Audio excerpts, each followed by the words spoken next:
آج جس موضوع پہ میں نے بات کرنی ہے وہ بڑا سینسٹیو اور بڑا اہم ٹاپک ہے۔ ہم نارملی اپنی زندگی میں بہت ساری چیزوں کی حفاظت کرتے ہیں۔ چیز جتنی قیمتی ہوتی ہے اس کی حفاظت بھی ہم اس قدر زیادہ کرتے ہیں۔ نارمل سا موبائل جیب میں ہو تو فکر نہیں ہوتی، قیمتی موبائل ہو تو بندہ ہر تھوڑی دیر بعد ہاتھ لگا رہا ہوتا ہے جیب میں، ہے نا۔ گاڑی قیمتی ہو تو بندہ لاک کر کے بعض اوقات ڈرائیور کھڑا کر کے آتا ہے۔ پیسے تھوڑے سے ہوں تو جیب میں رکھتا ہے، زیادہ ہو تو لاکر میں یا بینک میں رکھتا ہے۔ جتنی چیز قیمتی ہوتی چلی جاتی ہے، ہمارا کانشیس لیول بھی، جو ہمارا حفاظت کا ذہن بھی بڑھتا چلا جاتا ہے۔ ہماری زندگی میں ہماری نیکیوں کی، ہمارے اعمال کی کتنی اہمیت ہے، کبھی ریئلائز کیا آپ نے؟ اول تو شیطان ہمیں نیکیاں کرنے نہیں دیتا، وہ چاہتا ہی نہیں ہم نیکیاں کریں، اور اگر کوئی نیکیاں کر لیتا ہے تو پھر اب اگلا وار شیطان کا یہ ہوتا ہے کہ کسی طرح اس کی نیکی برباد کرا دی جائے، اس کی نیکی ڈیلیٹ کروا دی جائے۔ ذرا اس کو ایک میں آپ کو یوں سمجھے کہ صورتحال آپ کے سامنے رکھتا ہوں، جس سے آپ کو یہ بات اور سمجھنے میں آسانی ہو جائے گی، پھر میں اپنے ٹاپک کی طرف آؤں گا۔ کہ ایک شخص تھا اور اس کے یہاں بچی کی ولادت ہوئی۔ ماں باپ کے یہاں جب بچی پیدا ہوتی ہے تو ماشاءاللہ محبت بھی لوگ کرنے والے کرتے ہیں، اور پھر اس کی پلاننگ بھی کرتے ہیں کہ بچی جب بڑی ہوگی تو میں نے اس کی خیر خواہی کرنی ہے، اس کی شادی کرنی ہے۔ تو اس شخص نے سوچا کہ کیوں نہ میں اپنی بچی کی شادی کے لیے، اس کے اچھے مستقبل کے لیے کچھ پیسے جمع کروں گا۔ اس نے ایک گھر میں صندوق بنایا اور روزانہ کے، مثال کے طور پہ سمجھاتا ہوں کہ روزانہ کے 100 روپے یا 200 روپے وہ اس صندوق میں ڈالنے لگا۔ اس نے کہا 20 سال میں تو پتہ نہیں کتنے پیسے ہو جائیں گے، سارے کام آسان ہو جائیں گے۔ 100 روپے 200 روپے روز ڈالتا تھا۔ کبھی کبھی جی چاہتا تھا کوئی اچھی چیز خریدے، کوئی باہر کا کھانا کھائے، مگر کہتا نہیں، بچی والے پیسے ڈالنے۔ اپنے دل کو مارتا رہا اور پیسے ڈالتا رہا۔ 20 ایئرز، 20 سال گزر گئے، صندوق بھر گیا۔ اس نے سوچا صندوق تو بھر گیا ہوگا، اب بچی بھی بڑی ہو گئی، کہا اب تو اس کی شادی کرنی ہے۔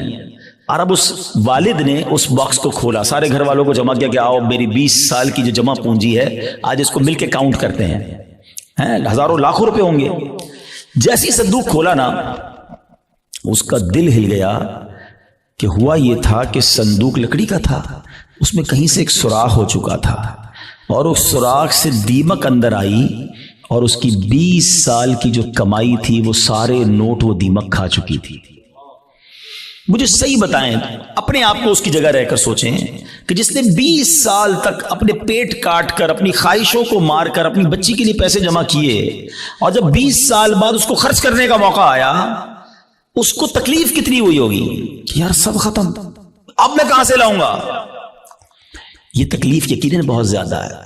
مگر میں آج جس ٹاپک پر بات کرنا چاہتا ہوں نا، دیکھیں 20 سال بعد بھی یہ کسی سے پیسے تو ادھار لے سکتا ہے نا، دوبارہ کما سکتا ہے، کچھ نہ کچھ سولوشن کر سکتا ہے۔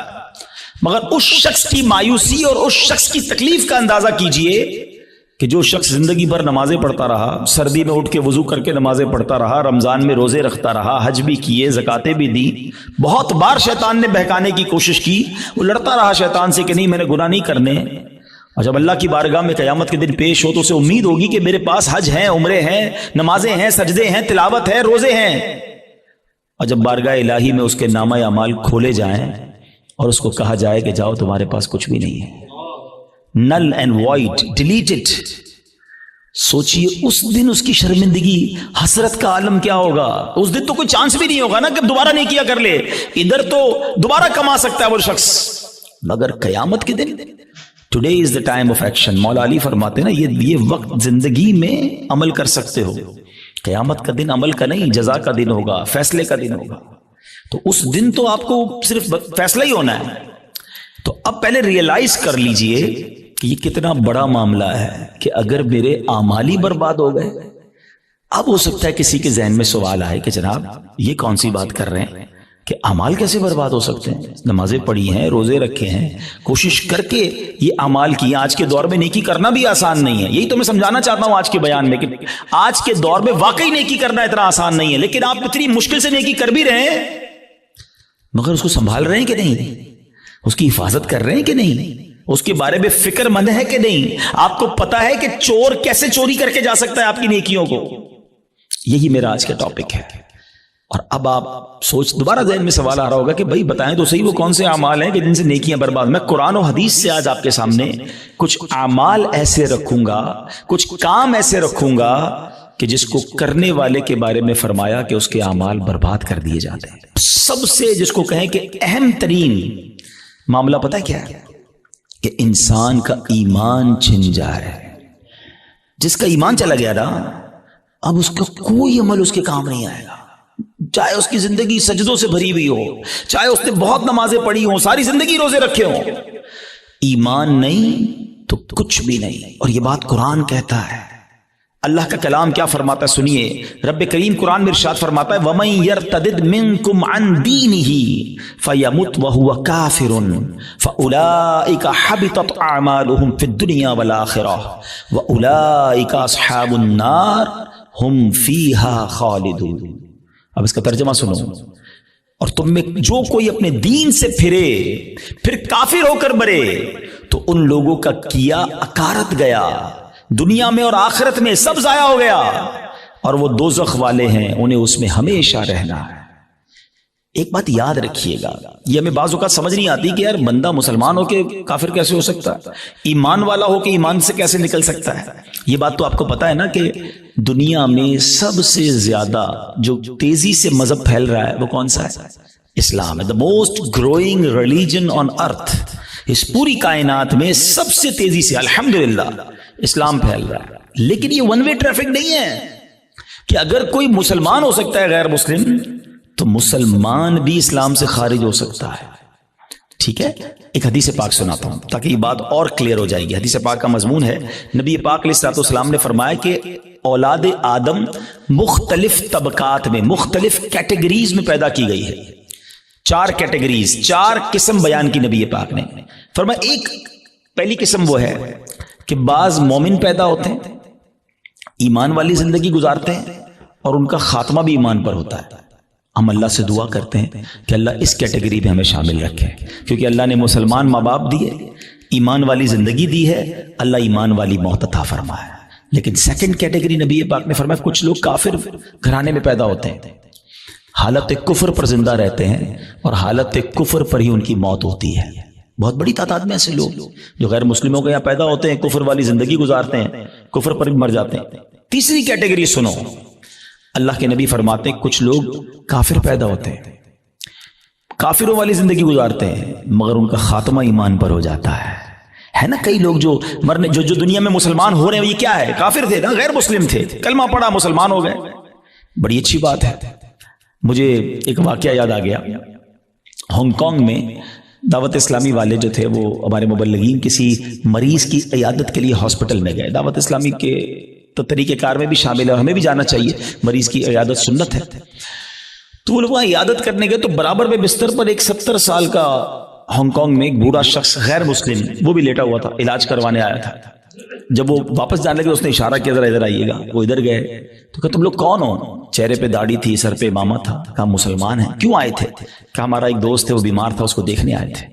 اچھا مسلمان کیا ہوتا ہے, اسلام کیا ہوتا ہے؟ 7 8 10 منٹ بات چیت ہوئی. اسلامی بھائیوں نے اس کو دعوت دی کہ آپ بھی مسلمان ہو جائیں. ہسپتال کے بستر پر وہ بوڑھا شخص کلمہ پڑھ کر مسلمان ہو گیا. مگر اس سے بڑھ کر جو جس کو کہتے ہیں نا ایمان افروز بات یہ تھی کہ اگلے چند گھنٹوں بعد اس کا انتقال بھی ہو گیا.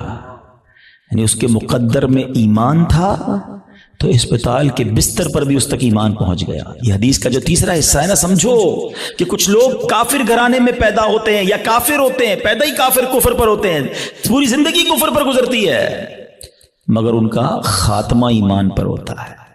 اب نبی پاک علیہ الصلوۃ والسلام نے فرمایا چوتھی کیٹیگری یہ وہ لوگ ہوتے ہیں جو مسلمان گھرانے میں پیدا ہوتے ہیں, مومن پیدا ہوتے ہیں, اسلام والی زندگی گزارتے ہیں, مگر ان کا خاتمہ کفر پر ہوتا ہے.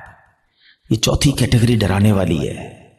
اس سے سمجھنا ہوگا کہ ہمارے پاس کوئی گارنٹی نہیں کہ میں ایمان سلامت لے کر جاؤں گا. ایک بڑی پیاری حدیث بچے کو یاد ہے, انما الاعمال بالنیات, ہے نا, اعمال کا دار و مدار نیتوں پر. ایک اور حدیث ہے انما الاعمال بالخواتیم, اعمال کا دار و مدار خاتموں پر ہے. خاتمہ ٹھیک ہونا ضروری ہے. ہم اس کی تو میں سے بہت ساروں کو تو فکر ہی کوئی نہیں کہ یار اچھا اس کی بھی فکر کرنی ہے، اس پر بھی کوئی بات کرنی ہے، اس کی بھی کوئی سیکیورٹی کرنی ہے. سوچئے نا. اچھا پھر اب یہ حدیث آپ نے سن لی، قرآن کی آیت سن لی، صحابہ نے بھی سنی، اولیاء نے بھی سنی، خود نبی پاک کا ایٹیٹیوڈ کیا تھا. اللہ کے حبیب علیہ الصلوۃ والسلام کی بڑی مشہور دعا ہے، یا مقلب القلوب ثبت قلبی علی دینک، اے دلوں کو پھیرنے والے میرے دل کو اپنے دین پر ثابت قدمی عطا فرما. اللہ کے نبی دعا کر رہے ہیں جن کے صدقے ہمیں دین ملا ہے. ہم تو نعت میں پڑھتے ہیں نا، تیرے صدقے میں آقا سارے جہاں کو دین ملا. وہ آقا دعا کر رہے ہیں کہ اے اللہ میرے دل کو تیرے دین پر ثابت قدمی عطا فرما. ہمارا کیا حال ہونا چاہیے؟ ہمیں ہر وقت کی فکر ہونی چاہیے، مگر nobody care about it، بات بھی نہیں کرتا کوئی. اعمال کو بچانے کے لیے سب سے پہلے ایمان کو بچانا ہوگا. اچھا اب دوسرا سوال آتا ہے کہ ٹھیک ہے حضرت سمجھ آ گیا کہ ایمان کی حفاظت کی فکر کرنی چاہیے، ایمان بڑی سینسٹیو چیز ہے. اب یہ بھی بتائیے کہ ایمان چلا کس چیز سے جاتا ہے؟ ہاں یہ اہم کوسچن ہے کہ ایمان سے بندہ خارج کیسے ہو سکتا ہے. اچھا پھر شیطان ہے نا، ابھی بھی ہو سکتا ہے کسی کے ذہن میں یہ بات ڈال رہا ہوگا یار کیسی عجیب سی بات کر رہے ہیں مولانا صاحب، 50 سال کا تو ہو گیا، 60 سال کا ہو گیا، ساری زندگی کلمہ پڑھا اور اب ایمان سے بھی جا سکتا ہوں. جناب یہ بات پہلے سمجھنی ہوگی. میں آپ سے ایک سوال کرتا ہوں، 70 سال کوئی بے ایمان رہا، غیر مسلم رہا، صدق کے دل سے کلمہ پاک پڑھے، مسلمان ہو جائے گا؟ ایمان میں داخل ہو جائے گا؟ ایک جملہ ہی ہے نا. مگر دل سے کہا 70 سال کی کفر کی زندگی ایک طرف، ایمان میں آتے ہی پچھلے گناہ بھی معاف ہو جاتے ہیں. تو کیا کوئی 70 سال مسلمان رہ کر کوئی ایک جملہ ایسا کہہ دے معاذ اللہ، اللہ کی توہین کا، اللہ کے نبی کی توہین کا، اسلام کی توہین کا، جس کو کفریہ کلمات کہے جاتے ہیں، تو وہ بھی اسلام سے خارج ہو سکتا ہے. تو سب سے پہلے تو زبان کی احتیاط ہے. Think before you talk. بات کرنے سے پہلے سوچو میں کیا بول رہا ہوں، یہ کہیں اس گفتگو میں میرا ایمان تو غارت نہیں ہو جائے گا. تو آج یہ خیال ہی نہیں ہے. اب اس پہ بڑی بڑی سازشیں ہوئی ہیں، فلموں کے گانے ایسے بنائے گئے، کامیڈی شو ایسے بنائے گئے، یہ کامیڈینز یا فلموں کے گانے یا جناب دوستوں میں ہنسی مذاق، کبھی دوزخ کا مذاق، کبھی جنت کا مذاق، کبھی معاذ اللہ فرشتوں کا مذاق. ہماری لمٹ ہے، ہم مسلمان ہیں، ہماری باؤنڈری ہے. لوگ کہتے ہیں ریڈ لائن ہوتی ہے. بھائی ریڈ لائن مسلمان کی یہ ہے کہ وہ ان باتوں پر گفتگو نہیں کر سکتا، اس کا مذاق نہیں اڑا سکتا. ایک حد ہے ہماری نا، ہم جو چاہیں منہ میں بول دیں گے. دنیا میں کئی ایسے ملک ہیں جہاں کسی ادارے کے خلاف بات نہیں ہو سکتی، کسی پرسنالٹی کے خلاف بات نہیں ہو سکتی، ہم اس کو فالو کرتے ہیں. مگر ہم اسلام کے بارے میں، دین کے بارے میں جو منہ میں آیا کہہ رہے ہوتے ہیں. تو یاد رکھیں شیطان تو چاہتا ہی یہی ہے. الٹیمیٹ گول پتہ ہے شیطان کا کیا ہے؟ کہ میں اور آپ غیر مسلم ہو کر قبر میں جائیں. وہ مرنے سے پہلے بھی آتا ہے، آخری وقت بھی بندے کے پاس آتا ہے کہ کسی طرح اس کا ایمان چھین لوں. اتنا خطرناک دشمن ہے وہ ہمارا، اور ہم سکون کی نیند سو رہے ہیں، ہمیں فکر ہی کوئی نہیں ہے. پھر دوسرا جو ایک پرابلم ہے جس کی وجہ سے ایمان برباد ہو سکتا ہے، وہ ہے گناہوں کی عادت.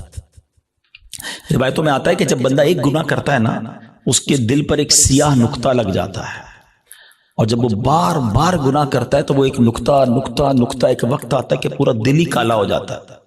جب دل کالا ہو جاتا ہے تو اس پر نصیحت کی بات ہی اثر نہیں کرتی ہے. پھر شیطان کے لیے بڑا آسان ہوتا ہے اس کا ایمان چھیننا. میں آخری بات اس موضوع پہ کر لوں تاکہ اگلے عمل کی طرف جاؤں، ورنہ یہی ایک ٹاپک ایسا ہے کہ میں پورا بیان اس پر کروں، اور کرنے چاہیے ایسے بیانات کہ ایمان کی حفاظت کی فکر بہت ضروری ہے. کہ اب آپ غور کریں، شیطان جو ہے نا، میں نے جیسے بتایا کہ وہ ہمارا پکا دشمن ہے اور ہمیں آخری وقت میں ہمارا ایمان چھیننا چاہتا ہے. اب ایک شخص ہے جو روزانہ شیطان سے ہار جاتا ہے. شیطان صبح اٹھنے لگتا ہے، شیطان کہتا ہے نہیں فجر نہیں پڑھنی، سو جا. رضائی اوڑی اور سو گیا. صبح ہوئی نہیں اور شیطان جیت گیا. فائٹ ہوئی، شیطان جیت گیا. دوپہر ہوئی، ظہر نہیں پڑھنے دی، شیطان جیت گیا. مارکیٹ میں گیا، بے پردہ عورت گزری، شیطان نے کہا دیکھ لے، دیکھ لیا، شیطان جیت گیا. موبائل اٹھایا، حرام دیکھ لے، بری ویب سائٹ دیکھ لے، دیکھ لی، شیطان جیت گیا. کاروبار کرنے لگا، شیطان نے کہا جھوٹ بول دے، جھوٹ بولا، شیطان جیت گیا. دھوکہ دے دے، دھوکہ دیا، شیطان جیت گیا. سود کما لے، سود کا کام کیا، شیطان جیت گیا. جس سے روز شیطان جیت رہا ہے، مرنے سے پہلے والی جو فائٹ ہوگی ادھر بھی تو شیطان آئے گا نا اس کو سمجھانے کے لیے کہ ایمان درست نہیں ہے، مسلمان درست نہیں ہے، اللہ کا کلمہ مت پڑھ. جو روز شیطان کی مان رہا ہے کہیں مرنے سے پہلے بھی مان گیا تو اس کا کیا بنے گا؟ تو روز شیطان کی ماننے والے کے بارے میں یہ ڈر ہے کہ مرنے سے پہلے اس کا ایمان چھین لیا جائے گا. اور جو روز شیطان کو ہرا رہا ہے، سردی کے دن ہے، جی چاہتا ہے نہ اٹھوں، شیطان کہتا ہے سو جا، کہتا نہیں میں رحمان کا بندہ ہوں، شیطان کا بندہ نہیں. وہ فجر ادا کرتا ہے، شیطان کو ہراتا ہے. شیطان کہتا ہے حرام دیکھ، وہ نہیں دیکھتا، شیطان کو ہراتا ہے. شیطان کہتا ہے حرام کما، بڑے پیسے اس کام میں، وہ کہتا ہے نہیں حرام مجھے نہیں چاہیے. شیطان کو ہراتا ہے، بے پردگی سے اسے بچاتا ہے، وہ لڑتا ہے شیطان سے روزانہ. یہ فائٹ ساری زندگی رہے گی، یاد رکھو. اور جو روز شیطان سے لڑ رہا ہے نا، انشاءاللہ جب مرتے وقت شیطان اس کا ایمان چھیننے آئے گا نا، وہ ادھر بھی شیطان کی نہیں مانے گا، کلمہ پڑھ کر قبر میں چلا جائے گا. ہم بھول جاتے ہیں، وہ نہیں بھولتا. ہم سوتے ہیں، وہ نہیں سوتا. وہ جاگ رہا ہے، وہ ہم پر حملے کر رہا ہے، باریک حملے کرتا ہے. تو پہلی بات آج سمجھ جاؤ کہ ایمان سلامت لے کر قبر میں جانا یہ ہمارا الٹیمیٹ ٹارگٹ ہونا چاہیے ایٹ اینی کاسٹ. اگر ایمان میرے ہاتھ میں نہیں رہا تو میں تو گیا نا. تو ہمیں اس کی فکر بھی کرنی ہے، اس کے لیے دعائیں بھی کرنی ہیں. ہماری نمازوں میں، ہماری دعاؤں میں یہ شامل ہونا چاہیے. اب بزرگوں کی دعائیں تو پڑھیں نا، ہے نبی پاک کی دعائیں پڑھیں. ایمان کی سلامتی کا وہاں آپ کو ذکر ملے گا، ایمان کی حفاظت کا ذکر ملے گا. ہماری دعا کیا ہے؟ یا اللہ کاروبار میں برکت دے دے، صحت میں برکت دے دے، بڑا بنگلہ مل جائے، نوکری مل جائے. میں نہیں کہتا اللہ سے مت مانگو، اللہ کے سوا کس سے مانگیں گے؟ مگر آخرت بھی تو مانگو نا. قرآنی دعاؤں کو پڑھیں، اللہم ربنا آتنا فی الدنیا حسنہ، مگر فوراً کیا ہے؟ وفی الآخرۃ حسنہ. پھر آگے وقنا عذاب النار، اب میں عذاب جہنم سے بھی بچا. تو اللہ کرے کہ ہم اپنے ایمان کی حفاظت کی فکر کرنے والے بن جائیں. ایک اور عمل، اللہ اکبر، وہ اتنا عام ہو گیا ہے کہ جس کی وجہ سے بھی اعمال برباد ہوتے ہیں. اور وہ عمل کیا ہے؟ حدیث پاک سناتا ہوں. اللہ کے حبیب علیہ الصلوۃ والسلام فرماتے ہیں، اور وہ عمل یہ ہے کہ بندہ کسی سے حسد کرے. اچھا، حسد نیکیوں کے ساتھ پتہ کیا کرتا ہے؟ نبی پاک فرماتے ہیں ایاکم والحسد فإن الحسد یأکل الحسنات کما تأکل النار الحطب. اللہ کے حبیب فرماتے ہیں حسد سے بچو، وہ نیکیوں کو اس طرح کھا جاتا ہے جیسے آگ خشک لکڑی کو کھا جاتی ہے. اب میں مثال دیتا ہوں. آپ نے لکڑی جلائی اور آگ جلائی اس پر، تھوڑی دیر بعد لکڑی کا کیا حال ہوگا؟ ختم نا، خاک ہو جائے گی. یہ پتہ کیا کرتے ہیں جو حسد کرنے والے ہوتے؟ سارا دن نمازیں پڑھی، روزے رکھے، صدقے کیے، رات آئی آگ لگائی اور سارے اعمال برباد کر دیے. یہ نیکیوں کو برباد کرنے والا کام ہے. اور حسد، اللہ اکبر، آج اتنا عام ہو چکا ہے. ہر دوسرے آدمی کو دوسرے سے حسد ہے، بلکہ بھائی کو بھائی سے حسد، بہن کو بہن سے حسد ہو گیا. نبی پاک علیہ الصلوۃ والسلام فرماتے ہیں حسد سے بچو، کیونکہ حسد ایمان کو مونڈ دینے والا کام ہے. ایک اور حدیث پاک میں آتا ہے حسد ایمان کو ایسے برباد کرتا ہے، حدیث پاک کا مضمون ہے جیسے سرکہ ایلوا شہد کو برباد کر دیتا ہے. اب سرکے کو شہد میں ڈالے، شہد کا کیا حال ہوگا؟ فرمایا یہ ایمان برباد کرنے والی بیماری ہے. مگر آج کوئی کسی کو خوشحال دیکھنے کے لیے تیار ہی نہیں ہے. اچھا، بعض اوقات پتہ کیا ہوتا ہے جب اس طرح کے بیان ہوتے ہیں، میں نے کہا نا یہ لڑائی جاری رہے گی، اس بیان کے دوران بھی شیطان ساتھ چل رہا ہوگا. کسی کے ذہن میں سوال کر رہا ہوگا، یار مولانا صاحب بات تو ٹھیک کر رہے ہیں مگر میں تو حسد نہیں کرتا. وہ آپ کو یہ سمجھے کلیریفائی کر رہا ہے کہ بات ٹھیک ہے مگر میں تو حسد نہیں کرتا. نہیں، ایسے نہیں شیطان کو حملہ کرنے دیں گے. آج مقابلہ کریں گے انشاءاللہ. ٹھیک ہے، اب میں آپ کو کچھ سمٹمز بتاتا ہوں، کچھ نشانیاں بتاتا ہوں کہ جس کی وجہ سے آپ کو یہ ریئلائز ہوگا کہ میں حسد کرتا ہوں کہ نہیں کرتا. پہلے تو حسد کی تعریف کیا ہے یہ سمجھ لو. حسد کی تعریف یہ ہے، the definition of jealousy، کہ اگر کسی شخص کو کوئی نعمت ملے تو میرا دل یہ چاہے کہ یہ نعمت چھن کر مجھے مل جائے یا کم از کم اس کی برباد ہو جائے. یہ حسد ہے، یہ جہنم میں لے جانے والا کام ہے، حرام. حسد کی ایک جائز صورت بھی ہے، اس کو حسد نہیں کہتے، اس کو ہماری اردو زبان میں رشک کہتے ہیں، عربی میں غبطہ کہتے ہیں. وہ کیا ہے کہ جب کسی کو نعمت ملے تو بندہ کہے یا اللہ اس کو دیے مجھے بھی دے دے. اس پہ کوئی حرج نہیں ہے، یہ اچھی بات ہے، اس میں جائز ہے. لیکن جو دوسری والی سائیڈ ہے وہ بہت زیادہ بڑھ گئی ہے. ٹھیک ہے، پہلے تعریف پتہ چل گئی، اب کچھ نشانیاں بتاتا ہوں، چیک کر لیتے ہیں. اگر ٹھیک ہے میرے اندر نہیں تو پھر صحیح ہے، پھر تو اللہ کا شکر ہے میرا دل صاف ہے. اگر گڑبڑ ہے تو پھر علاج بھی بتاؤں گا. اب پہلے تو لیبارٹری ٹیسٹ کر لیتے ہیں ایک دوسرے کا. چیک کیجئے آپ کی لائف میں کوئی ایسا ہے اچھا یہ ایک اور پہلے بات بتا دوں، حسد جو ہے نا ہوتا ہی اس سے جس کو ہم جانتے ہیں، جس سے تعلق ہوتا ہے، جس سے تعلق نہیں اس سے حسد نہیں ہوتا. ہمیں فیصلہ آباد میں رہ کر برازیل کے کسی شخص سے حسد نہیں ہو سکتا، ہم جانتے ہی نہیں اس کو، پتہ نہیں کیا کر رہا ہے. حسد کس سے ہوگا؟ یا تو کسی دوست سے ہوگا، یا کسی رشتہ دار سے ہوگا، یا اپنی فیلڈ کے کسی بندے سے ہوگا. آپ کاروبار کرتے ہیں نا، کسی کاروباری اپنے کسی کاروباری سے ہو جائے گا، ہیں اپنے کسی رشتہ دار سے ہو جائے گا، اپنے کسی دوست سے، اپنے کسی قریب پڑوسی سے ہو سکتا ہے، جس کو آپ جس کے ساتھ آپ کا انٹریکشن ہے نا، آپ اس سے حسد کر سکتے ہیں. اب چیک یہ کرنا ہے کہ میں کسی سے حسد کرتا ہوں کہ نہیں. ٹھیک ہے، میں نے آپ کو باؤنڈری بتا دی ہے. اب میرا لیبارٹری ٹیسٹ کہہ لیں، مدنی لیبارٹری ٹیسٹ کرتا ہوں. اب میں آپ کو 2-3 ایگزامپلز بتاتا ہوں. اپنے آپ سے خود ہی سوال کریں، مجھے جواب نہیں دینا، آپ نے اپنے آپ سے سوال کرنا ہے. پہلا سوال، دنیا میں کوئی ایک بندہ ایسا ہے، یا عورت بھی ہو سکتی ہے، رشتہ دار بھی ہو سکتی ہے، کہ یار جب بھی اسے کوئی خوشی ملتی ہے نا، نعمت ملتی ہے، ترقی ملتی ہے، دولت ملتی ہے، شہرت ملتی ہے، تو مجھے پرابلم ہوتا ہے، مجھے مزہ نہیں آتا. پہلا سوال اپنے دل میں جواب رکھیے گا، مجھے بس بتائیے گا. دوسرا سوال، کوئی ایسا ہے کہ جب اس کی تعریف میرے سامنے ہوتی ہے تو مجھے ذرا بھی مزہ نہیں آتا. میں کہتا ہوں کوئی اور بات کرو نا یار، اس کا ذکر کیوں کر رہے ہو؟ ہیں ایسا ہوتا ہے نا کبھی کبھی ہمارے سامنے کسی کی تعریف کرتے ہیں، وہ بھائی نہیں یار ان کا کاروبار بہت آگے بڑھ گیا یار، وہ تو بڑے مشہور ہو گئے، ہاں ہاں ان کو تو بڑے لوگ عزت دیتے ہیں یار، اس کی بات چھوڑو یار، کوئی اور بات کرو. اگر کوئی ایسا ہے کہ اس کے بارے میں جب مجھ سے کوئی بات کرتا ہے اور یہاں پین فیل ہوتا ہے، میں بات بدلتا ہوں. دس از دا سیکنڈ کوسچن. ٹھیک ہے، یہ دوسرا ٹیسٹ ہے. اب تیسرا ٹیسٹ، کوئی ایسا ہے کہ جب اس کا نقصان ہو جائے، بدنام ہو جائے، اس کا پیسہ برباد ہو جائے، معاذ اللہ اس کی فیکٹری میں آگ لگ جائے، اس کا گھر تباہ ہو جائے، یا اس کے گھرانے میں کوئی جھگڑا ہو جائے، اس کی فیملی تتر بتر ہو جائے، تو اندر ہی اندر خوشی ہوتی ہے، ہاں یار اب مزہ آیا، ہاں میں تو چاہتا ہی یہی تھا یہ برباد ہو جائے. These are the 3 symptoms. یہ 3 سوال ہیں آپ سے، جواب مجھے کوئی نہ دے، اپنے دل سے پوچھو. اگر کسی کے بارے میں ان تینوں میں سے کوئی ایک بھی کیفیت ہے نا، تو پھر حسد اور کس کو کہتے ہیں؟ جناب آپ بیمار ہو چکے ہیں، ڈاکٹر کہتا ہے نا آپ کے ٹیسٹ کے بعد شوگر ہو گئی ہے بھائی، بلڈ پریشر ہو گیا، اب ہن احتیاط کرو، تو تسی ہن احتیاط کرو، تواڈے دل وچ حسد آ گیا ہے. اگر ان تینوں میں سے کوئی ایک بات کا جواب ہاں میں آ رہا ہے، اور کوئی بندہ یا کوئی رشتہ دار عورت یا فیملی کا کوئی ممبر ذہن میں آ رہا ہے، آپ کو پتا ہے اتنا مکار ہے شیطان، بہن کو بہن سے حسد کرا دیتا ہے. کیسے؟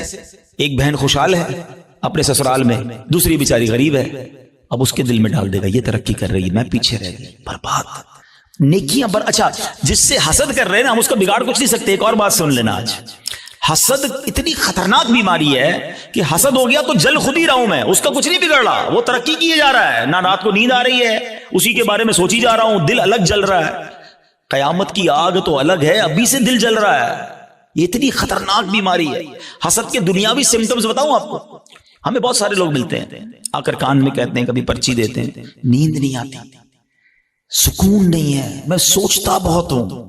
جس کو بھی یہ پرابلم ہے نا، چیک کر لے اس نے کسی نہ کسی کا حسد پالا ہوا ہے، کیونکہ وہ ترقی کیے جا رہا ہے، تمہاری نیند اڑتی جا رہی ہے، تم سوچتے ہی اس کے بارے میں ہو. پرابلم ہوتی یار، ایک اور فیکٹری، ایک اور بنگلہ لے لیا، ایک اور کوٹھی لے لی، ایک اور گاڑی لے لی. ارے بھائی لے لی تو تمہیں کیا پرابلم ہے؟ اتنی خطرناک یہ بیماری ہے کہ چین نہیں لینے دیتی بندے کو. یہ سوچئے گا، یعنی اس کے دنیاوی نقصان بھی ہے نا، میں اپنی فیملی سے ڈسٹرب ہو گیا، میں اپنی لائف سے ڈسٹرب ہو گیا کیونکہ میں نے کسی کا حسد دل میں پال لیا. یار اس کو تو میرے محلے میں کوئی نہیں جانتا تھا، آج یہ پوری دنیا میں پاپولر ہو گیا، اس کو اتنی عزت کیسے مل گئی، میں بھی تو ایک. اچھا یہ پتہ ہے صرف عام لوگوں میں نہیں، یہ علماء میں حسد ہو جاتا ہے، نعت خوانوں میں آپس میں حسد ہو جائے گا. جو جس فیلڈ کا ہوگا نا، ہم جس فیلڈ کے، ہمیں اپنی فیلڈ والے سے حسد ہو سکتا ہے. اچھا اس کا بیان اتنا اچھا ہو گیا، اس کی آواز اتنی اچھی ہو گئی. شیطان مردود کہ کوئی خوبصورت ہوتا ہے اس سے حسد ہو جاتا ہے، بہت ساری چیزوں سے حسد ہوتا ہے، دولت سے، شہرت سے، خوبصورتی سے، طاقت سے، اقتدار سے، کوئی بھی نعمت ملے.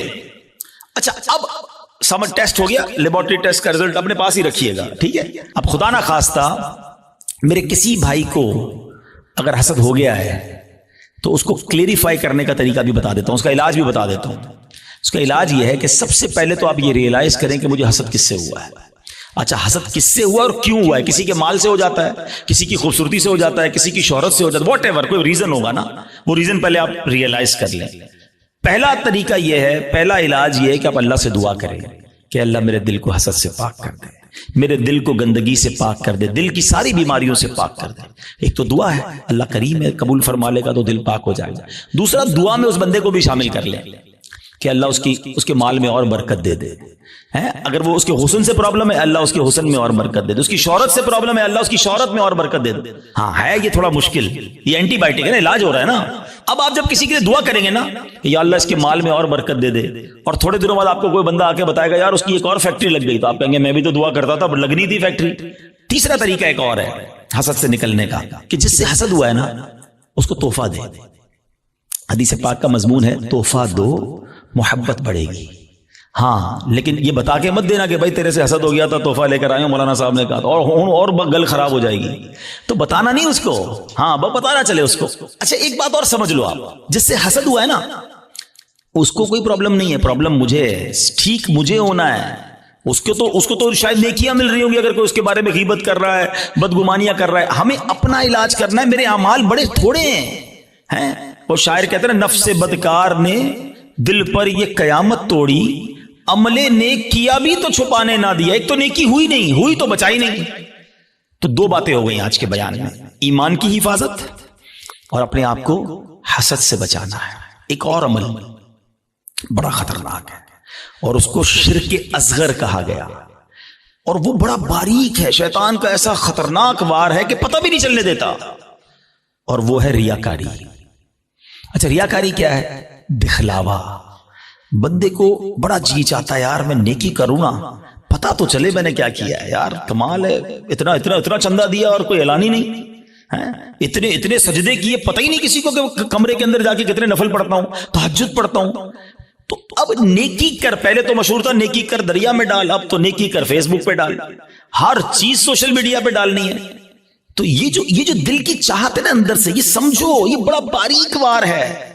اور احادیث میں ریاکاری کے بارے میں اس قدر شدید روایتیں ہیں کہ اللہ کے حبیب علیہ الصلوۃ والسلام فرماتے ہیں کہ جب لوگ اپنے اعمال لے کر آئیں گے نا اللہ کی بارگاہ میں، اگین وہی والی بات، باکس والی بات یاد ہے نا کہ باکس کھولا تو کچھ نہیں۔ ریاکار جب اللہ کی بارگاہ میں اعمال لے کر آئیں گے تو ریاکاروں سے کہا جائے گا ان کے پاس جاؤ جن کے لیے تم ریاکاری کرتے تھے، انہی سے جا کے اپنا اجر لے لو۔ اللہ فرمائے گا میرے پاس کچھ بھی نہیں ہے، لوگوں کو دکھانا تھا نا، جاؤ ان سے جا کے لے لو اجر۔ ہمارا کیا ہوگا اگر ہمارے روزے، ہمارے حج، ہمارے عمرے، ہمارے صدقے اگر یہ کہہ دیا گیا؟ اور یہ اتنا باریک وار ہے شیطان کا کہ پتہ بھی نہیں چلتا، کہیں نہ کہیں بہانے سے ہم سے وہ ریاکاری کراتا ہے۔ وہ مشہور حدیث آپ نے کئی بار سنی ہوگی کہ قیامت کے دن اللہ کی بارگاہ میں سب سے پہلے ایک شہید کا فیصلہ ہوگا، اس سے کہا جائے گا تو نے کیا کیا؟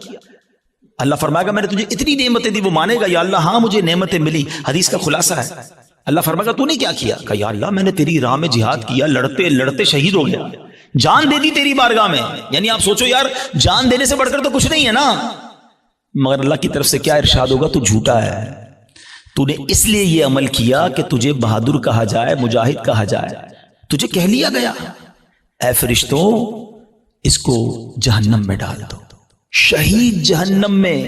کیوں؟ نیت اللہ کی رضا کی نہیں تھی نا، شہرت کی تھی، لوگوں کو پتا چلے۔ اب اللہ کی بارگاہ میں ایک سخی لایا جائے گا، اے اللہ کی راہ میں خرچ کرنے والوں غور سے سنو، وہ سخی اللہ کی بارگاہ میں لایا جائے گا۔ اللہ فرمائے گا میں نے تجھے بہت مال دیا، کہے گا ہاں یا اللہ تو نے مال دیا مگر میں نے تیری راہ میں دل کھول کر خرچ کیا، میں خلاصہ کہہ رہا ہوں میں نے تیری راہ میں دل کھول کر خرچ کیا۔ ارشاد ہوگا کہ تو جھوٹا ہے، تو نے اس لیے کیا کہ تجھے سخی کہہ لیا جائے، اے فرشتوں اس کو بھی اٹھا کر جہنم میں ڈال دو۔ دنیا میں سخی مشہور ہو گئے تھے نا، بس اب جہنم میں جاؤ۔ تیسرا قرآن کا قاری لایا جائے گا، علم سکھانے والا لایا جائے گا۔ اللہ کہے گا تجھے اتنی نعمتیں دی، وہ کہے گا ہاں مولا نعمتیں ملی، میں تو لوگوں کو علم پڑھاتا تھا، تیرا دین پڑھاتا تھا، قرآن پڑھاتا تھا۔ فرمایا تو جھوٹا ہے، تو نے اس لیے کیا کہ تجھے عالم کہا جائے، قاری کہا جائے، اے فرشتوں اس کو بھی اٹھا کر جہنم میں ڈال دو۔ کبھی بھی سیٹسفائی نہ ہوا کرے، پلیز ٹرائی ٹو انڈرسٹینڈ۔ شیطان مردود پہلی کوشش یہ کرتا ہے ہماری نیکیاں نہ ہوں، اور دوسری کوشش یہ کرتا ہے کہ اچھا نیکیاں کر لی نا، اب اس کو نل اینڈ وائڈ کیسے کروں، ڈیلیٹ کیسے کرواؤں، ضائع کیسے کرواؤں۔ ادھر ہم مار کھا جاتے ہیں، ادھر ہم سوچتے ہی نہیں ہیں۔ بڑا جی چاہتا ہے لوگوں کو پتا چلے اتنے حج کیے ہیں، اتنے عمرے کیے ہیں. ایکچولی ہماری تو روز لوگوں سے ملاقاتیں ہوتی ہیں نا، معذرت کے ساتھ کسی سے ملنے جاتے ہیں نا، سب جگہ نہیں لیکن کچھ جگہ ایسا ہوتا ہے کہ 15 منٹ کے اندر بندہ اپنی 15 سال کی نیکیاں گنواتا ہے کہ میں نے اتنے حج کیے ہیں، الحمدللہ ہر سال عمرے پہ جاتے ہیں، سرکار نے بڑا کرم کیا ہے، تہجد کی نماز کی بڑی پابندی ہے، تو رجب شعبان کے روزے بھی رکھتا ہوں، تو فلاں علاقے میں بھی ہم غریبوں کی مدد کرتے ہیں، تو فلاں بھی. بندہ کہ بھائی صاحب کس نے پوچھا تھا یہ سب آپ سے؟ ہم نے طبیعت پوچھی تھی آپ نے طبیعت کے جواب میں پوری لسٹ نکال کے دے دی. اچھا اب ذرا میں چوٹ کرنے کے لیے کہہ رہا ہوں کہ جو بندہ 15 سال پرانا حج یاد رکھے ہوئے ہے، اس کو آج صبح جو جھوٹ بولا ہے وہ یاد ہے؟ تھوڑی دیر پہلے موبائل اٹھا کر حرام دیکھا وہ یاد ہے؟ آدھے گھنٹے پہلے غیبت کی تھی وہ یاد ہے؟ آج دن میں کئی گناہ ہوئے وہ یاد نہیں، اور 20 سال 25 سال پرانی نیکی یاد ہے جو بار بار لوگوں کو بتائی جا رہا ہوں. پوچھے یہ کیوں؟ دیکھیں مجھے بتانے سے مجھے تو کوئی نقصان نہیں ہوا، آپ کا کہیں لاس تو نہیں ہو گیا. انما الاعمال بالنیات، اللہ کی بارگاہ میں ہماری نیتیں کیا ہیں؟ ہم سوچیں. تہجد تو اکیلے بھی پڑھتا ہے نا بندہ، لیکن کبھی ہم نے پڑھ لی تہجد، اب پیٹ میں درد ہو رہا ہے، سامنے والے کو کیسے بتاؤں کہ تہجد پڑھی ہے؟ بس یار آج بہت تھکا ہوا ہوں. خیریت کیوں تھکے ہیں حاجی صاحب؟ تو الحمدللہ تہجد میں اٹھ جاتا ہوں نا. اچھا تہجد بھی پڑھتے ہیں؟ اور ہن دل وچ ٹھنڈ پی گئی، اینو پتہ چل گیا اسی تہجد گزار نے. وہ نہیں بلو ٹک آتا ہے واٹس ایپ پہ میسج ریسیو، ہمیں لگتا ہے میری عبادت اس کو ریسیو ہو گئی، اور ساڈے دل وچ ٹھنڈ پی گئی، اور اللہ کے بندے ریسیو بھی ہو گئی، ادھر سے ڈیلیٹ بھی ہو گئی. کیوں بتانا ہے؟ میں جانوں میرا رب جانے. یہ سمجھو بات کو، یہ بڑی باریک شیطان کا وار ہے. مسجد میں چندہ دیں، امام صاحب کو اسپیشل پرچی جاتی ہے، ذرا حاجی صاحب کے لیے اعلان کریں، ذرا کولر لگایا حاجی صاحب نے، مسجد کے پنکھے فلاں حاجی صاحب نے لگائے، قالین فلاں حاجی صاحب نے. کیوں آپ قالین لگا دیں؟ رب ثواب دینے والا ہے. میں ہر کسی اچھا اب اگین میں دیکھیں ہر اپنے ٹاپک میں شیطان کا ایک وار بھی انکلوڈ کر رہا ہوں. اب شیطان پتہ کیا وار کر رہا ہوگا؟ ہائے ہائے اتنا مردود ہے نا. یہ اس بیان میں بھی ہمیں کوئی اور بندہ یاد دلا رہا ہوگا، یہ عبدالحبیب بھائی صحیح کہہ رہے ہیں، یہ فلاں آدمی ہے نا مسجد میں اعلان کرواتا ہے، وہ فلاں آدمی ہے نا نیکیاں بڑی بتاتا ہے، وہ ہمیں کوئی اور یاد دلا رہا ہوگا. ہمیں اپنے بارے میں فیصلہ نہیں کرنے دے گا. ہمارے پاس کوئی پیرامیٹر نہیں ہے کہ ہم کسی کو ریاکار کہہ سکیں، کیونکہ اگر نیکی کوئی اعلانیہ اس لیے کر رہا ہے کہ لوگوں کو ترغیب ملے تو اس کو ثواب ہے. کیا ہے انما الاعمال بالنیات؟ میں اپنے دل کو تو چیک کر لوں، ہم اپنے دل کو سب چیک کریں، رائٹ لیفٹ نہیں دیکھنا. کہ میں جب اعلان کرنے کی سوچتا ہوں، میں جب واٹس ایپ یا فیس بک پہ لگاتا ہوں، میں جب دوستوں کو بتاتا ہوں قرآن اتنا پڑھا، تلاوت اتنی کی، بس یار آج آفس پہ غریب بندہ آیا تھا بڑا پریشان تھا، میں نے تو یار اس کو فوراً 25,000 روپے دے دیے، یہ کس لیے کہا؟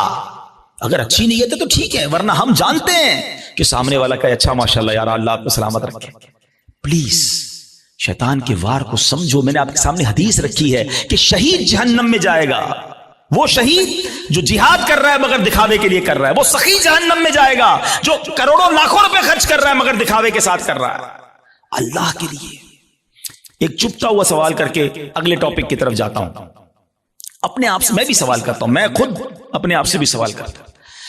میرے اور آپ کے پاس ایسی کتنی نیکیاں ہیں جو فقط میں جانوں اور میرا رب جانے؟ کبھی اکیلے میں سوال کرنا اپنے آپ سے کہ کسی کو نہیں پتا، دنیا میں کسی کو نہیں پتا، بس میں جانوں میرا رب جانے. ثواب تو اس سے ہی لینا ہے نا، جنت میں تو اسی نے مجھے داخل کرنا ہے اپنے کرم سے، میں کیوں دنیا والوں کو بتاؤں؟ اچھا پھر اخلاص، ریاکاری کے اگینسٹ کیا ہے اخلاص. اخلاص کی تعریف پتہ ہے کیا ہے؟ آئے ہائے ہائے علماء بھی کمال کرتے ہیں، ایک جملے میں گلی مکا دیتے ہیں. کہتے اخلاص کی تعریف یہ ہے جس طرح تم اپنے گناہوں کو چھپاتے ہو نا اس طرح اپنی نیکیوں کو چھپاؤ. ہم میں سے کوئی چاہتا ہے میری خطائیں پتہ چلیں کہ میں نے کل کیا گناہ کیا، پرسوں کیا کیا؟ نہیں، کسی کو میری خطا نہیں پتہ چلنی چاہیے، ہم چھپاتے ہیں، مگر نیکیاں سب کو پتہ چلنی چاہیے. سمجھو اس وار کو شیطان کے. تیسرا عمل میں نے بتا دیا آپ کو، ریاکاری. چوتھا عمل جو اس سے ملتا جلتا ہی ہے، وہ بھی اعمال برباد کرنے والا عمل ہے، اور وہ ہے خود پسندی. انسان جو ہے نا اپنے اندر اپنے آپ کو بہت کچھ سمجھنے لگتا ہے. حدیث پاک میں آتا ہے خود پسندی 70 سال کے عمل کو برباد کر دیتی ہے. آئے ہائے میں 70 سال نمازیں پڑھوں، 70 سال روزے رکھوں، صدقے خیرات کروں، اور ایک خود پسندی میرے سارے اعمال برباد کر دے. ایک بزرگ کے بارے میں آتا ہے اپنے بچے کے ساتھ کہیں سفر پر جا رہے تھے تو جب سفر پر جا رہے تھے تو سرائے خانہ آیا، رات کو سو گئے قافلے والوں کے ساتھ. باپ بیٹے اٹھے اور تہجد کی نماز پڑھی. جب تہجد پڑھی نا تو بیٹے نے ابو کو کہا ابو یہ کیسے لوگ ہیں، سارے سوئے ہوئے ہیں، کوئی بھی نہیں اٹھا تہجد کے لیے. تو والد نے بیٹے کو بڑا کمال کا جواب دیا کہ بیٹا تو بھی سویا رہتا تو اچھا ہی تھا. سمجھ آئی بات؟ یہ جملہ بڑا کمال کا ہے. آپ تہجد پڑھ کر دوسروں کو حقیر سمجھنے لگے نا، اور اپنے آپ کو میں نے تہجد پڑھی، دیکھو یار یہ سب سو رہے ہیں.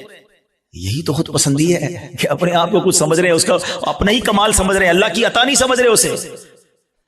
خود پسندی نہیں آنی چاہیے. 70 سال کے عمل برباد کرنے والا میں نے عمل آپ کے سامنے رکھا ہے. اب میں آخری بات، ایسے بہت سارے اعمال ہیں لیکن ظاہر ایک بیان میں سارے تو نہیں ڈسکس کر سکوں گا نا. میں کوشش کروں گا یا کوشش کر رہا ہوں کہ وہ اعمال زیادہ ڈسکس کروں جو بہت زیادہ پینیٹریٹ کر گئے، وہ ہمارے درمیان آ چکے ہیں اور ہماری نیکیاں برباد ہو رہی ہیں اس سے. Try to understand, try to secure your good deeds. اچھے اعمال کو بچانے کی فکر کرو نا، ہے ہی تھوڑے اور وہ بھی برباد ہو گئے تو بنے گا کیا میرا. اور اب وہ کیا ہے؟ وہ قرآن کہتا ہے. وہ کیا ہے؟ قرآن کہتا ہے یا ایھا الذین آمنوا لا تبطلوا صدقاتکم بالمن والاذی. اے ایمان والو اپنے صدقے باطل نہ کرو احسان جتا کر اور تکلیف دے کر. یہ بھی بہت بڑا مسئلہ ہے. اول تو کسی کے ساتھ بھلائی کرنی نہیں ہے، اور بھلائی کر لی اب ساری زندگی اسے احسان جتانا ہے. یاد ہے نا میں نے نوکری دلائی تھی، بھول تو نہیں گیا؟ چپل پہن کر آیا تھا میرے پاس، اب گاڑی والا ہو گیا، بھول تو نہیں گیا میرا احسان؟ تیری بہن کی شادی تھی، میں نے اس کا جہیز دلوایا تھا، بڑا آدمی ہو گیا لیکن یاد ہے نا میں نے تیرے کو لون دلوایا تھا. توبہ توبہ توبہ. سوچو کبھی زندگی میں احسان جتانے والے مت بننا. میری اور آپ کی اوقات کیا ہے؟ اگر میں نے کسی کے ساتھ بھلا کیا، میں نے اللہ کی راہ میں خرچ کیا تو یہ رب نے دیا نا. میں خدا کی قسم کئی بار یہ بیانات میں جملہ کہا ہے کہ یار جب بھی اللہ کی راہ میں دو نا، کسی غریب کی مدد کرو، کسی صدقے کی جگہ پر دو، مسجد میں دو، واٹ ایور، اللہ کی راہ میں خرچ کر کے اللہ کی بارگاہ میں ایک سجدہ بھی کیا کرو. اللہ تیری مہربانی، تو نے دینے والا بنایا، مجھے مانگنے والا نہیں بنایا. آج میرا کوئی ملازم، میرا کوئی غریب رشتہ دار میرے دروازے پر آ کر کہے کہ بھائی جان میری بچی کی شادی ہے اور مجھے فرنیچر چاہیے، ہم احسان جتائیں گے؟ سوچو میں بھی کسی کے دروازے پر کھڑا ہو سکتا تھا، مجھے آج اللہ نے دیا ہے نا، اگر نہ دیا ہوتا تو میں بھی اپنی بچی کی شادی کے لیے کسی کے دروازے پر کھڑا ہوتا، میں بھی کسی دوست کے پاس جاتا کہ ماں ہاسپٹل میں اور علاج کے پیسے نہیں ہیں. یہ صرف میرے رب کی مہربانی ہے کہ لوگ میرے پاس آ رہے ہیں اور میں انہیں دے کر جتاؤں گا. نہ کرو ایسا.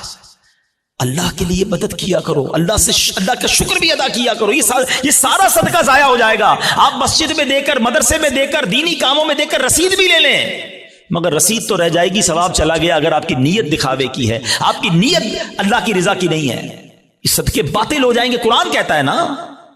میں جب بھی یہ بات بیان کرتا ہوں مجھے ایک واقعہ یاد آ جاتا ہے کہ ایک بار میں بزنس مین ہے، ان کے گھر گیا، کافی بڑا ان کا بنگلو ہے. ہم بیٹھے تھے تو ان کا ملازم چائے لے کر آیا. جیسی ملازم آیا نا چائے لے کر، تو اس شخص نے پتہ کیا کیا؟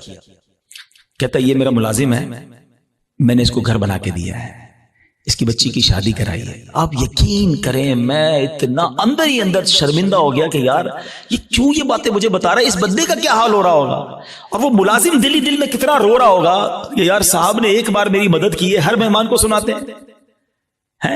یہ کیوں کرتے ہیں ہم؟ آپ نے کر دیا ٹھیک ہے، آپ دوسروں کو بتا کر اسے ذلیل کریں گے. یہی تو قرآن کہہ رہا ہے کہ اے ایمان والو اپنے صدقے باطل نہ کرو، احسان جتا کر، ایذا پہنچا کر. ہم تکلیف پہنچاتے ہیں بعض اوقات، مدد بھی کرتے ہیں اور اس کو اتنے تانے دیتے ہیں کہ وہ بیچارہ شرم سے پانی ہو جاتا ہے، غریب ہے کر کچھ نہیں سکتا. یہ کبھی بھی اپنے اندر عادت نہیں ہونی چاہیے. بلکہ سچی بات بتاؤں، ہمیں تو یہ بھی نہیں امید ہونی چاہیے کہ یار میں کسی کو صدقہ دوں تو یہ میرے لیے دعا کرے، میرا نام لے کے دعا. ہم پتہ ہے کہ عمرے پہ بھیجتے ہیں کسی کو، جاؤ عمرے پہ جانا، ہر چکر میں میرے لیے دعا کرنا. ہم تو 7 فیس بھی رکھتے ہیں، اتنے عمرے کرنا، امی کے نام پہ کرنا، ابا کہا. اور یار آپ کچھ بھی نہ بولو اس کو، وہ جا رہا ہے قدم قدم پر ثواب آپ کو مل رہا ہے. آپ کو بولنے کی ضرورت کیا؟ میرا رب سب جانتا ہے نا. اللہ جانتا ہے کہ نیت کدھر کی ہے. حضرت عائشہ صدیقہ رضی اللہ تعالیٰ عنہا، حضرت ام سلمہ رضی اللہ تعالیٰ عنہا، امہات المومنین ہے نا، کیا شاندار انداز ہوتا تھا. آپ اپنے غلام کو پیسے دیتی، فرماتی جاؤ کسی غریب کو دے آؤ. اور دیکھو غریب سے ہمارے لیے دعا نہ کرانا، اور اگر وہ ہمارے لیے کوئی دعا کر دینا تو وہ دعا نوٹ کر کے آنا.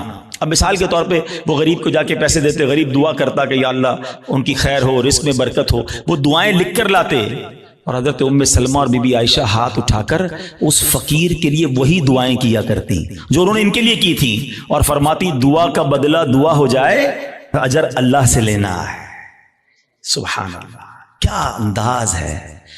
صدقہ کریں، اللہ کی راہ میں خرچ کرو، مگر ایسے کرو کہ دائیں ہاتھ سے خرچ کرو، بائیں ہاتھ کو پتہ نہ چلے۔ وہی سوال اگین، ایسے کتنے اعمال ہیں میرے اور آپ کے پاس کہ میں جانوں اور میرا رب جانے؟ ہاں یقیناً کچھ نیکیاں ایسی ہوتی ہیں جو کھل کے کرنی چاہیے اور اس نیت سے کرنی چاہیے کہ لوگ کریں، لیکن دل کی کیفیت اپنے آپ سے پوچھ لیں۔ تو بہرحال میرے پیارے اسلامی بھائیو، آج کے اس مختصر سے بیان میں جو میں نے ٹاپک چوز کیا تھا کہ ہم اپنے اعمال کی حفاظت کی فکر کریں، ہم اپنے پیسوں کی، اپنی فیکٹری کی، اپنے گھر کی، اپنی گاڑیوں کی، سب کی حفاظت کی فکر کرتے کیونکہ وہ قیمتی ہیں۔ خدا کی قسم سب سے زیادہ قیمتی میرا ایمان ہے، ایمان نہیں تو کچھ نہیں، اور سیکنڈ پھر میرے اعمال ہیں، نیکیاں نہیں ہیں۔ قیامت کے دن اگر کہہ دیا گیا کہ تمہاری کوئی عبادت قبول نہیں تو پھر ہم کدھر جائیں گے؟ ہمارے بزرگان دین اتنے سینسٹیو تھے اس معاملے میں۔ ایک بزرگ کے بارے میں آتا ہے، وہ کپڑے سیتے تھے، بہت اچھے کپڑے سیتے تھے، تو وہ مارکیٹ میں جاتے تھے اور جو کپڑے بناتے تھے وہ سیل کرتے تھے۔ تو وہ ایک بار گئے ایک جگہ پر اور ایک کپڑے کے بڑے ایکسپرٹ تاجر کو انہوں نے اپنا پیس دیا، کڑائی وڑائی کر کے لے گئے تھے۔ تو اس نے جیسے ہی کپڑا ہاتھ میں لیا نا تو اس نے اس کے عیب نکالنا شروع کیے، اسٹچنگ ٹھیک نہیں ہے، کلر کمبینیشن ٹھیک نہیں ہے، فلاں چیز غلط ہے۔ تو وہ بزرگ رونے لگے۔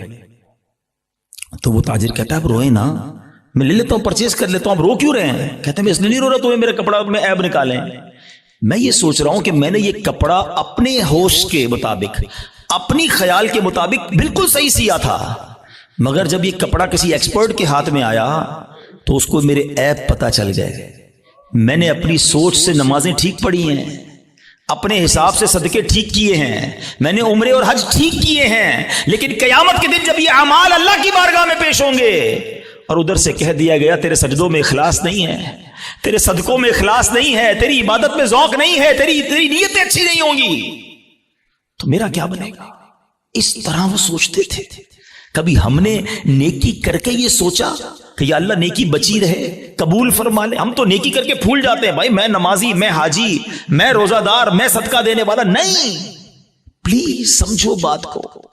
ہم نے کئی ایسے واقعات پڑھے ہیں کہ جو بڑے بڑے نامور اس زمانے کے جناب مستجاب الدعوات ہوا کرتے تھے، جب شیطان غالب آیا، نفس غالب آیا، لالچ غالب آئی تو ایمان بھی ہاتھ سے چلا گیا۔ بلم بن باعورہ کا واقعہ کس کو نہیں پتا؟ مستجاب الدعوات تھا وہ شخص، لیکن جب لالچ غالب آئی، شیطان کا داؤ چل گیا، حضرت موسیٰ کے خلاف ہوا، ان کے بارے میں بددعا کرنے لگا، اس کی زبان لٹک کر باہر آ گئی اور کفر پر اس پر خاتمہ ہوا۔ ہمیں ڈرنا ہے، دعائیں مانگنی ہیں، اور یہ خوف ہمیں صحابہ میں نظر آتا ہے۔ ہاں، سیدنا ابو بکر صدیق، حضرت عثمان غنی، حضرت مولا علی، بی بی فاطمہ، بی بی عائشہ رضی اللہ عنہ، ان کے واقعات تو پڑھیں۔ یہ تنکا اٹھا کر کہا کرتے تھے کاش میں تنکا ہوتا انسان نہ ہوتا۔ کیوں کہتے تھے؟ کہ اللہ کی بارگاہ میں پیش ہوا اور وہاں میرا ایمان نہ چلا جائے، میرے اعمال برباد نہ ہو جائیں۔ تو بہرحال میرے پیارے اسلامی بھائیو، یہ فکر میں آج کے بیان میں پیش کرنا چاہتا تھا۔ حسد سے بچنا ہے، نیت کر لیں انشاءاللہ۔ ہم نے احسان جتانے سے اور دکھلاوے سے بچنا ہے، خود پسندی سے بچنا ہے، اور سب سے مین جو پہلا میرا ٹاپک تھا، ایمان کی حفاظت کی فکر کرنی ہے۔ ایمان کے ڈاکو گھوم رہے ہیں، یقین کریں، اور وہ ایسا ڈاکو ہے شیطان کے نظر بھی نہیں آتا۔ اور ڈاکو تو نظر آتے ہیں نا، پولیس والا آپ کھڑا کر لیں گے، آپ کو دل کے آگے پیچھے پہرے دار بٹھانے ہوں گے۔ پہرے دار کون ہیں؟ آپ نے نماز پڑھ کے پہرے دار بٹھانا ہوگا، آپ نے کلمہ پاک کا ورد کرنا ہوگا۔ اچھا، یہ بھی بڑا پرابلم ہے، سب کی تمنا کیا ہے؟ یا اللہ مرنے سے پہلے، مرتے وقت کیا نصیب کرنا؟ کلمہ نصیب کرنا۔ آج دن میں کتنی بار کلمہ پڑھا ہے؟ یہ چیک کرو نا۔ مرتے وقت سب کو کلمہ چاہیے، زندگی میں پڑھو نا۔ اور یہ بات بڑی عجیب بتانے جا رہا ہوں، ایک بزرگ کا جملہ میں بھولتا نہیں ہوں۔ وہ کہتے ہیں اپنی زبان کو کلمے کا عادی بناؤ تاکہ جس دن زبانیں بھاری پڑیں گی اس دن تمہاری زبان سے کلمہ جاری ہو جائے۔ موت کے وقت زبان بھاری ہو جاتی ہے، مگر ہم کئی ہفتے ہو گئے کلمہ نہیں پڑھا ہم نے۔ کتنی تسبیحاں پڑھی کلمے کی؟ روز کم از کم ایک تسبیح، 100 بار کلمہ پاک۔ اچھا، آپ کو پتہ ہے حدیث پاک میں افضل الذکر کہا گیا، سب سے افضل اگر کوئی ذکر ہے تو وہ لا الہ الا اللہ محمد الرسول اللہ، پورا کلمہ پڑھیں یا کم از کم لا الہ الا اللہ کا ورد کریں اور آخر میں 3 بار محمد الرسول اللہ صلی اللہ تعالی وسلم پڑھ لیں، تاکہ میری زبان کلمے کی عادی رہے. اور جو چیز عادی ہوتی ہے نا وہ پتہ کب نکلتی ہے. آخری بات، چلیں یہ بھی ایک بڑی دلچسپ بات بھی ہے، اور اللہ کرے کہ میرے بیان سے کوئی یہ میسج لے جائے. انسان پر جب دھکا لگتا ہے نا، چوٹ لگتی ہے، مشکل وقت آتا ہے، تو جو اندر اصلی ہوتا ہے نا باہر نکل آتا ہے. ٹھیک ہے، یہ اس کو میں آپ کو ایک ایگزامپل سے سمجھاؤں گا. ایک شخص تھا، بادشاہ کے پاس آیا، کئی زبانوں کا ماہر، ایکسپرٹ. اس کی زبان اتنی فلوئنٹ تھی کہ اس نے چیلنج کیا کہ میری اوریجنل زبان پہچان کے بتائیں. عربی بھی تو انگلش بھی تو اردو بھی تو فرینچ بھی، جس زبان میں بات کرے اس زبان میں وہ جواب دے، اور بڑی فلوئنٹ جواب دے. کوئی نہیں پہچان سکا. ایک شخص آیا، کہتا بادشاہ سلامت مجھے تھوڑا ٹائم دے، میں اس کو پہچان لوں. کہا کیسے؟ کہا مجھے اس کے ساتھ ہی رکھ دیں اپنے محل میں. ان دونوں کو ایک ہی کمرہ دے دیا. صبح ہوئی تو وہ بندہ کمرے سے باہر نکلا، جب سیڑھیوں پہ آیا تو پیچھے سے اس نے دھکا دے دیا. وہ لڑکھڑاتا ہوا نیچے گرا، اور اب اس کو برا بھلا کہنا شروع کر دیا، گالیاں نکالنا شروع کر دی. کہا بادشاہ سلامت جس زبان میں گالیاں دے رہے نا یہ اس کی اصل زبان ہے. جب بندے کو جھٹکا لگتا ہے نا تو اس کا اصل باہر آتا ہے. اس کو اور آسان سمجھا دیتا ہوں. کوئی سالن لے کر، پیالہ لے کر ہمارے قریب سے گزرے، اس کو ٹھوکر لگے گی تو برتن سے کیا نکلے گا؟ سالن گرے گا نا. اور اگر کوئی پانی کا پیالہ لے کے جا رہا ہے، اس کو ٹھوکر لگائیں گے تو کیا گرے گا؟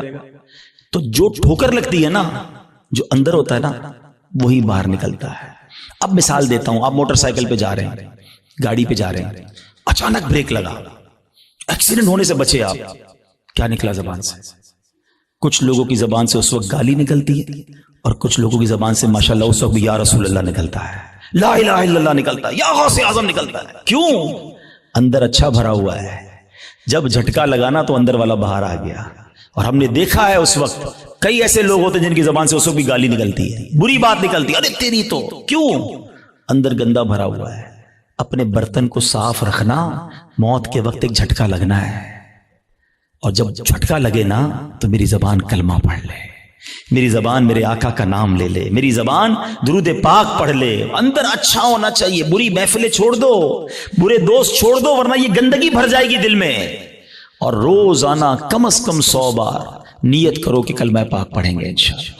ہاں ابھی کلمے پڑھتے رہو، تاکہ مشکل وقت جب آئے، جب سکرات کے وقت زبان بھاری ہو جائے تو میری زبان کلمہ پڑھنے والی بن جائے. تو انشاءاللہ کلمے کے عادی بن جاؤ، اور ایسے دوستوں سے بچو، ایسی محفلوں سے بچو جہاں کفریہ باتیں کی جاتی ہیں. میرے رضا نے تو 100 سال پہلے کہہ دیا تھا کہ سونا جنگل، رات اندھیری، چھائی بدلی کالی ہے، سونے والو جاگتے رہیو، چوروں کی رکھوالی ہے. اور چور بھی کیسا ہے شیطان؟ آنکھ سے کاجل صاف چرا لے، یا وہ چور بلا کے ہیں، تیری گٹھڑی تاکی ہے اور تو نے نیند نکالی ہے. تیرا ایمان چھیننے آیا ہے اور تو سو رہا ہے، تجھے فکر ہی نہیں.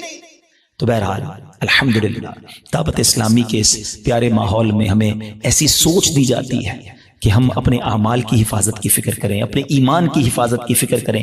پہلے تو نیکیاں کرنی ہیں اور ضرور کرنی ہیں، مگر پھر اس کو بچانا ہے، اس کی سیکیورٹی کی فکر کرنی ہے. اور میں نے آج چند باتیں بتائیں. میں آخر میں ایک بک سجیسٹ کرنا چاہوں گا. ایک کتاب ہے جس کتاب سے میں نے آج بیان کیا. یہ بھی مکتبۃ المدینہ کی مہربانی ہے، دعوت اسلامی کی یقین کریں مہربانی ہے. اگر میں آپ کو کہوں یار حدیثیں جمع کرو اور ڈھونڈو اس میں کون کون سی چیزیں جو اعمال برباد کریں گی، ہم کہاں سے ڈھونڈیں گے؟ اللہ کی رحمت سے دعوت اسلامی والوں نے ایک پوری کتاب بنا دی ہے. ساری وہ حدیثیں اور قرآن کی آیتیں جمع کر دی کہ جس میں نبی پاک نے اور اللہ کے پیارے کلام نے ہمیں بتایا کہ یہ وہ عمل ہے جو تمہاری نیکیاں برباد کر دیں گے. وہ کتاب لیں، اس کو پڑھیں. تو بہرحال آج انشاءاللہ یہ آپ نے اور میں نے عزم کر کے جانا ہے، اب شیطان کو نیکیاں نہیں برباد کرنے دوں. ایسے کیسے برباد کرنے دوں؟ اتنی مشکل سے نیکی کماؤں اور میری برباد کر دے ایک جھٹکے کے اندر. آپ کے پیسے کو چھین لے، کتنا برا لگتا ہے کہ یار میں آج سارا دن محنت کر کے اپنے بچوں کے لیے پیسے کما کے آؤں اور رات کو آؤں اور اپنے پیسوں کو آگ لگا دوں. کوئی نہیں کرنے دے گا. یہ ہم حسد کر کے نیکیوں کو آگ لگا دیتے ہیں. تو انشاءاللہ آج کے بعد اپنی نیکیوں کی حفاظت کریں گے انشاءاللہ. اور نیکیاں بڑھانے اور نیکیوں کی حفاظت کرنے کے لیے اللہ کی رحمت سے دعوت اسلامی کا ماحول آپ کے سامنے ہے. اس ماحول سے وابستہ رہیں، دعوت اسلامی کے اجتماعات میں آتے رہیں، مدنی چینل دیکھتے رہیں. اس طرح کے مزید بیانات سنتے رہیں گے تو انشاءاللہ آپ کو سیکھنے کو ملتا رہے گا.